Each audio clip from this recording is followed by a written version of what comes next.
All right, Stevenson Sylvester coming on back as we continue our NFL draft previews. The first round already coming up on Thursday. And our final breakdown is of a kid who was a top 10 defensive end in the country at Olympus High School. The #2 player in the state of Utah, a 4-star recruit who signed with Alabama. It's Cameron Latu. Now, he was a redshirt in 2018 with Alabama in his freshman season, but he did see time in a couple of games there. But by the next season, the coaches saw something that screamed at them, this kid can be a tight end. So they made the move. By his junior year, he was starting for the Crimson Tide at tight end, finished his career with 56 catches, 787 yards, and 12 touchdowns as a college tight end, all of that coming in his last 2 years. And we'll take a look at the measurables to see. He didn't participate in the NFL Combine, but he did at Alabama's Pro Day, and this is where most of this data came from. And for me, you see these, you see his weight, 242 pounds.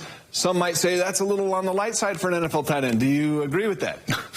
I'm very sensitive about this subject. A lot of people told me that I was low on weight. Look, when you go to the NFL, you have some money and you can actually eat, right? So the weight is going to come on. I don't think coaches are looking at that as like, oh, he's 10 pounds off, we can do it. Especially if you don't see him as that coming into your season starting tight end, right? You're going to develop him. You can put on 10 pounds. He's good. And coming from the program of Alabama, right? Like everything is going to translate. So you invest in the future with a guy like Cameron Latu. And his 40 time was a 4.78. Had he competed in the Combine, that would have been 12th out of 14 tight ends. But when we look at the tape, we see that sometimes the measurables don't always matter. And let's start off with just how strong those hands are as well. Yeah, man, and that's what jumps out on the tape of me. The Combine measurables, they're all whatever.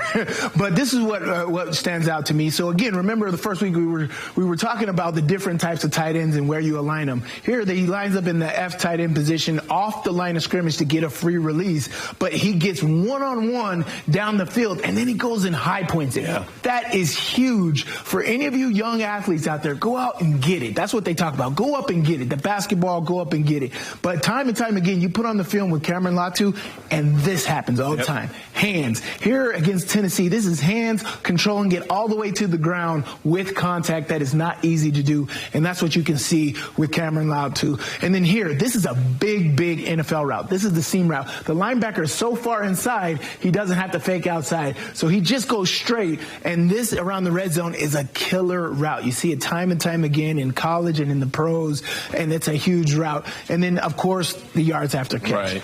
Cameron Latu does a great job of making sure he's tough, right? Very strong, yeah. Very strong. DBs are not going to want to catch him. He's going to get that first down. And then, of course, everybody's seen this. We've seen this in the Super Bowl. You motion him in and then motion him right back out. You're keeping the defense on the toes all the time with the different ways you can line him up. I see him as an end line of scrimmage. You can use him in many different ways in your offenses. Yeah, at the beginning of the draft previews we were doing, we talked about Dalton Kincaid. This is a guy who's going to be a starter in the NFL pretty soon. What about Cam Latu? Where's his role in the NFL? Man, I see Cameron Latu has tremendous upside. One, because you have the resume of playing at Alabama, right? Sure. I play in the SEC. I've had success. I played with the, top 1 or 2 quarterback or draft pick in Bryce Young this year. And so it translates. This Alabama pro-style system translate into offenses? And I see it does. I see him being your second or third tight end in his first couple years, and then,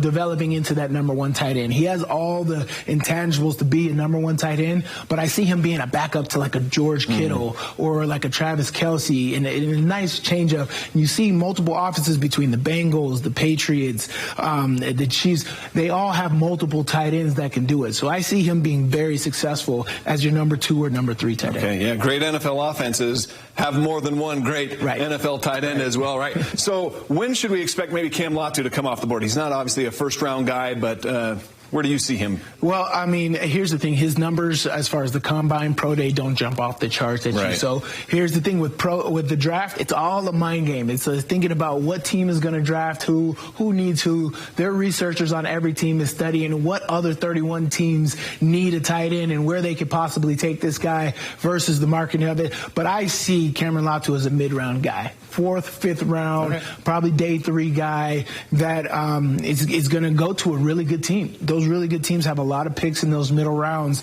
and I'm saying he's going to go because we know that the tight end position is becoming more and more popular. Yeah. That's what people want. And so I think that he'll go in the mid-round to a very, very good team. Well, he'll definitely get an opportunity. There will be butterflies fluttering this weekend for a lot of these guys as they wait to find out where they're going. Sly, thanks so much for your breakdowns throughout this whole draft prep.